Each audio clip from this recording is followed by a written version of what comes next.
Pe un partid l-am slujit 10 ani de zile și ideea o slujesc de viață, pe Liberali.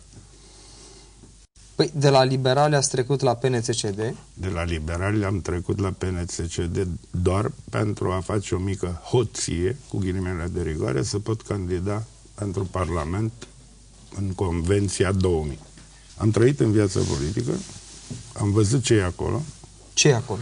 Acum prefer să cresc purcei, porcii nu-mi plac și când purceii mei ajung porci, ori îi vând, ori îi tai. Pe cei care i-am prins că încearcă să întindă degetele spre cenuia lor, pe ei i-am dat afară cu scandalul de rigoare cu partidele din care făceau parte și Dumnezeu cu mila în ce îi privește. De unde se mai fură foarte mult din banul public? În care zone din economie?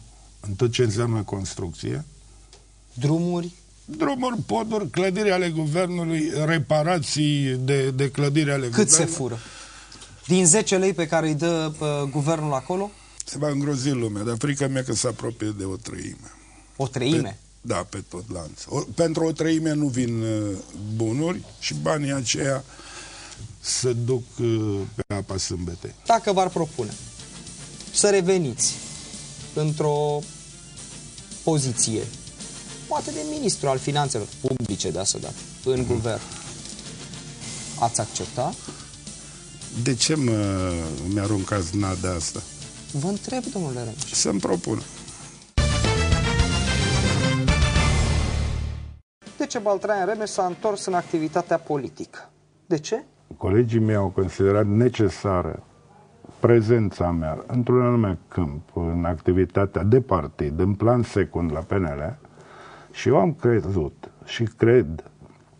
Rămâne să vedem dacă viața îmi va da dreptate, că pot să fiu util. Și vreau să încerc acest lucru. Dacă v-ar propune, domnul Tăricianu, o poziție în guvern? Pariez pe faptul că nu-mi va propune o poziție în guvern. Dar dacă v-ar propune? Pariez pe faptul că nu-mi va propune o poziție în guvern pentru a ne păstra relațiile bune pe care le avem. Vă plătește partidul pentru activitatea pe care o depuneți, domnule Remeș? Partidul în sine. Partidul în sine nu. Însă, trebuie să fiu foarte sincer. Păi asta și vreau. Tot prin grija partidului, sau prin oameni ai partidului care au anumite pârghii administrative, am ajuns în Comisia de Privatizare la CEC. Și câți bani luați de acolo? 5.969 de RON. De RON? RON, da. 5.969. Bani în mână? 60 de milioane? Bani în mână. Pe lună? Pe lună. 60 de milioane pe lună de la CEC. Da. Și unde mai sunteți? La REAPPS. În comisia, în Consiliul de Administrație. De acolo cât luați? 2000 de RON, tot bani curați în mână. Deci 60 cu 20, 80 de milioane. Nu mi-ajung, domnule. Știu, domnule Remeș, nu ne ajung nici dacă avem 200 de milioane. Depinde. Îmi plătesc chirie. E partidul foarte sărac, o duce rău așa din cotizație acum de nu poate să suporte să-și plătească secretarul executiv cu 80 de milioane pe lună? Niciodată, sub nicio formă, eu personal, sau filiala pe care am condus-o la Baia Mare, nu a luat bani de la partid. Și până la urmă, dacă n-aș fi avut nici această sursă în București, mă ținea nevasta aici. Se bucură că nu s-a acasă. Dați un telefon să vă țină, domnule Remeș, și lăsați locurile libere în Consiliul de Administrație, că poate sunt acele 100 și ceva de persoane înaintea dumneavoastră. E adevărat, numai că s-ar putea să facă lucruri mai rele decât îi face. N-aveți de unde la mine nu s-a dovedit până acum că am făcut lucruri rele. Mizați pe faptul că voi face lucruri bune fiind acolo. Ce ați găsit așa catastrofal în minister, domnule Remeș? Unde e catastrofa majoră? De vină este domnul Flutur? De vină este și domnul Flutur.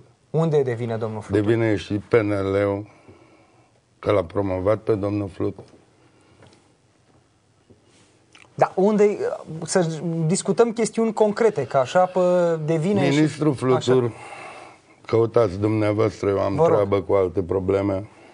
A spus că Agenția de Plăți pentru Intervenție în Agricultură a lăsat-o funcțională. Da. Ați afirmat, domnule Flutur, acest lucru? Sigur, cred că o să pot să și vorbesc în seara aceasta. Sigur, Veți putea vorbi, mai bine ar fi fost să lucrați în cei 2 ani cât ați stat la agricultură. Ați lăsat-o funcțională?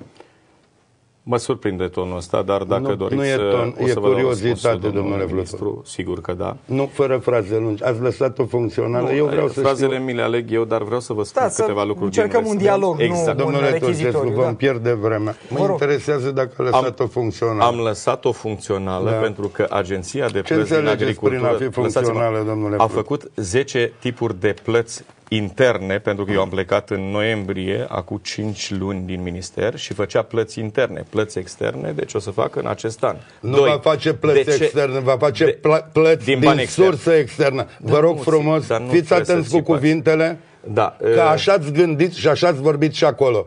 Ați încurcat lucrurile. Domnule, fluturările astea vi le-au fluturat corpul de control a premierului pe sub nas. Din 2005 până în 2006, înainte de a pleca, nici la una dintre ele n-ați mișcat cât e negru sub unghie. Nu știu la ce vă referiți, că puteți să fiți punctual, dacă vreți. La controle făcute în perioada Agenția de Plăți și Intervenție în Agricultură, constatări și concluzii. Domnul Remeș, vreau să vă spun... Numai bube, numai bube, nu aveți nicio tangență cu liberalism. V-ați plimbat pe la mai multe partide, nicio problemă, domnule, nicio problemă. Oriunde am fost, oriunde sunt liberal. Eu am clădit, eu am salvat în această țară. Eu am lăsat urme. Și vin acum din nou să curăț după dumneavoastră și să îndrept niște lucruri. Faceți lucruri de care așteaptă țăranii de la dumneavoastră, asta este mai important. Voi recupera mult din tot ce ai făcut dumneata rău. Prin modul acesta de abordare, categoric nu veți aborda. Prin modul acesta de abordare. Categoric nu veți aborda.